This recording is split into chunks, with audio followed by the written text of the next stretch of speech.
Havoc, and I'll be showing you the tanks in the store. As of right now, there you have about 6 days left in the store. 5 by the time this video comes out, most likely.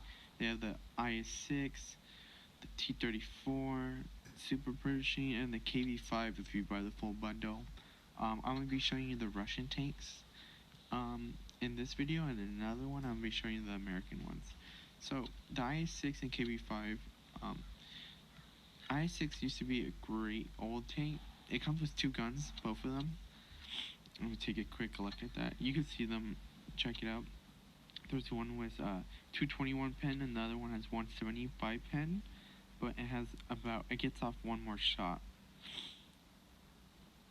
Then, so it has about more DPM, but at the cost of less pen. So I tried this one before. It doesn't work so well with going against other heavies. Since this tank has been kind of power creep, but it's still a great tank and makes good credits. The KV-5 also gets 2 choices of guns.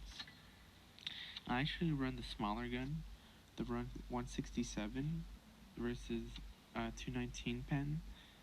Again, same deal. If you want more pen, you get less damage per minute. So the reason why I run the less pen gun on this tank and not on the IS-6 is because I find the aim time and dispersion to be really good for this tank, which allows me to hit weak spots on enemy tanks. So the aim 326 dispersion on this tank versus the IS-6 is 350. You see, they both make good credits. I believe I could pull up a chart at the end of the video to show you the exact credit code efficiency if you're curious. But out of these 2, I believe the IS-6 makes more credits, and out of all 4 of them, I believe the Super Pershing makes the most at 190%. The most out of all of the tier 8 actually. So we're gonna go right into it. First, IS-6. The armor is really good. You can easily side scrape in this tank.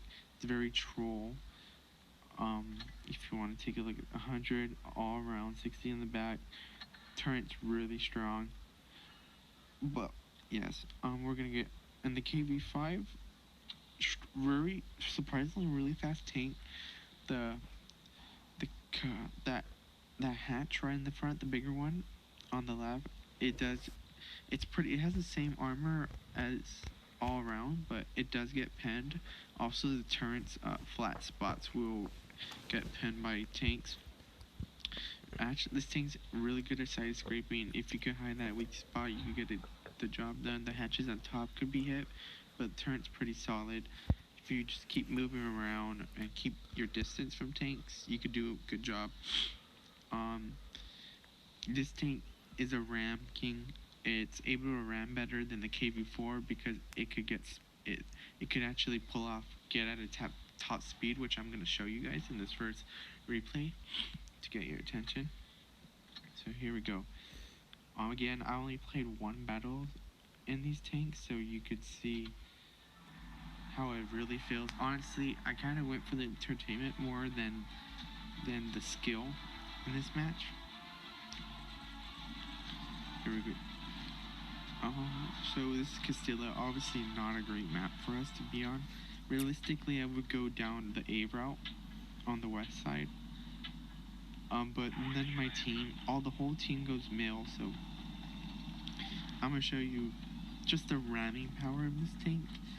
I end up ramming a light tank, but you really do this type of like 200 to 300 damage to ramming even heavies and TDs. As you see, it's pulling off dirty right now. 7.8 seconds for the reload. I was really surprised by the amount of damage, because I was the first one to die, but just, you'll see right here. So the whole team's going mill, all 6 of them. Some would come over here. What I should really do is sit back and try to snipe and farm damage.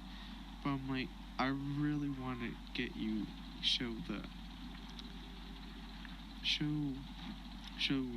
how this tank could actually ram.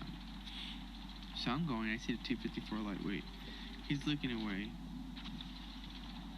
I'm pretty sure I get spotted. There's a tank to my right, so I want to keep driving forward. And here we go for the ram.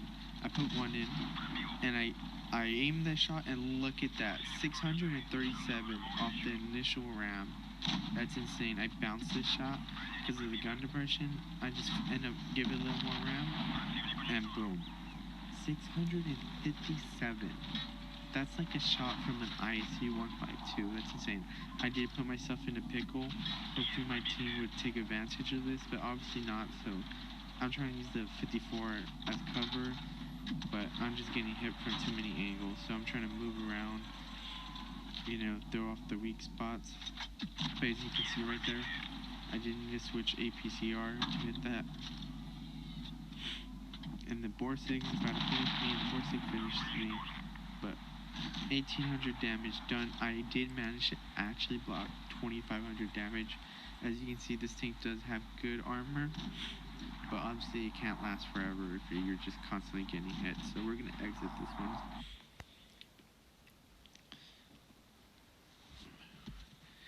As you can see, I was the first to die, but I still ended up doing the most damage. Somehow I was really surprised. That's the KV-5. I hope that small snippet. The credits, obviously not the most damage done, but still earned a good amount of credits, 47,000. Now we're gonna watch the IS-6s now. This is a quicker video around Port Bay. IS-6, really good side armor, has space armor, really trollish. You can get bounces off your bum. Let's see. Obviously, side scrape. You want to go at a slight angle. Lower plate is a weak spot. Also, that the commander's hatch and the upper glacis is also, I believe it's weaker armor. I'm not sure. Might, but we'll see. I believe you guys could check that out on Armor Spectre. Earns a good amount of credits. We'll show at the end of the video. So here we go. We're good. Port Bay. Just the first map, first game I pulled in this tank. I am using the gun with more pen.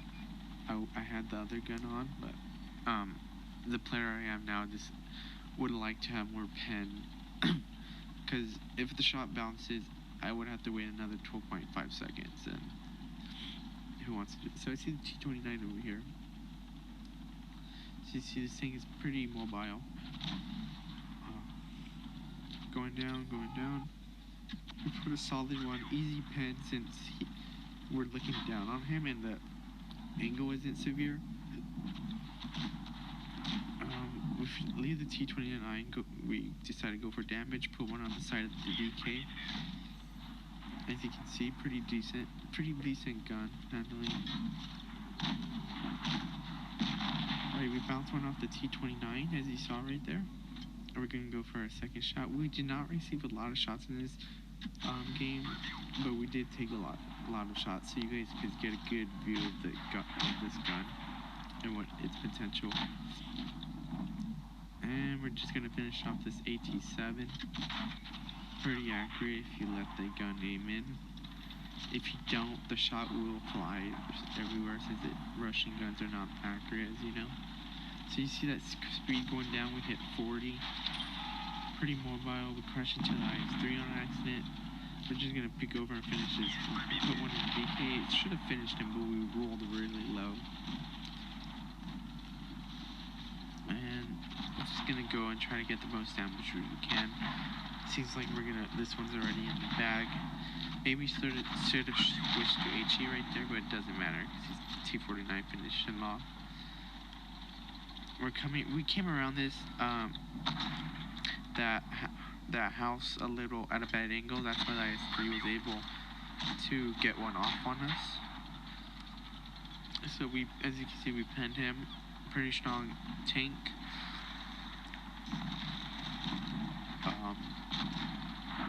One other thing, when you're using this the gun with stronger pen. APCR is your regular ammo, and heat is your premium ammo. When you use the lower pen, AP is your regular ammo, and APCR is your premium ammo. So just be aware of that. Yeah, at the end of the day, see, 72,000 credits is really good, as you can see, for a pretty good game. Now, are these things worth it is the real question. To be honest, they are definitely worth it. Every single one of them. The whole package is worth it. These tanks almost never go on sale at all. Well, Super Pershing almost never goes on sale. IS-6 does sometimes. T-34 does sometimes. KV-5 hasn't been on sale for a long time. Super Pershing, I've never seen it on sale before. You can buy these tanks for gold right here. They would be right here, but I already purchased them. They're about like 75 to roughly like $25, almost $25. But just another $5, you could get all these three plus the KV-5. This is an insane deal. It's incredibly worth it, honestly. If you could only pick between the two Russian ones I showed today, I would definitely pick the IS-6 over the KV-5. IS-6 is a lot more friendly to play with. It's noob friendly if you're not the greatest player. What else is there? Yeah, between those two, but between the two Americans, I would go with the T-34. Even though the Super Pershing makes more credits, T-34 has a great gun and a great turret, but the hull isn't so great. But even the T-34 is even used in Tier 8 tournaments. But if I was going to pick one out of all four of them, I would go with probably the T-34. The gun is great. It's just a really good pen. It smacks. But the type of player I am today might go with Super Pershing because of the amount of credits it earns, and I really need credits, as you guys can see. But T-34 definitely, very solid tank. IS-6 is probably friendlier. Between those two, you can't go wrong with either or, honestly.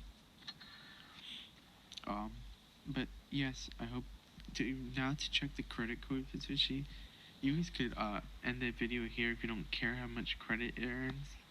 But there's this little website someone has posted on the forums of the exact credits tanks make. Oh, here we go. It's very useful. So Tier 8. If the Super Pershing at 190%.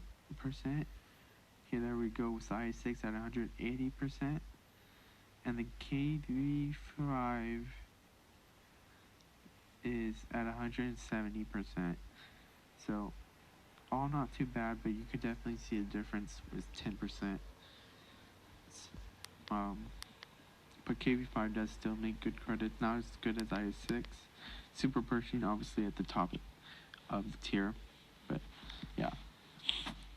Anyways, this is Havoc, guys, and I hope you guys enjoyed this video, and I hope that you guys like and subscribe and comment, and I hope everyone everyone take care, alright? Everyone, this is Havoc.